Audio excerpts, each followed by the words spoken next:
Today in the Dáil I raised the potential impact of a no-deal Brexit on Ireland, indeed on Great Britain and indeed on the European Union, and pointed out that Brexit continues to cast a cloud over political, social and economic developments on Ireland. In particular, I asked the Taoiseach the degree and level of preparation that the government has entered into in terms of the potential of a no-deal Brexit. And in particular I asked him about medicine supplies, about infrastructure at our ports and our airports, and in terms of the number of staff recruited for revenue and agriculture, and the degree of preparation and social protection.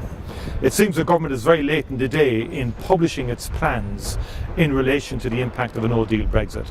And I urge the Taoiseach and the government to be far more transparent with the public and with the Oireachtas in relation to sharing its plans and its preparations for a no-deal Brexit. The Taoiseach should trust the public more and the Irish people more in relation to these issues, and I call for more transparency in that regard today.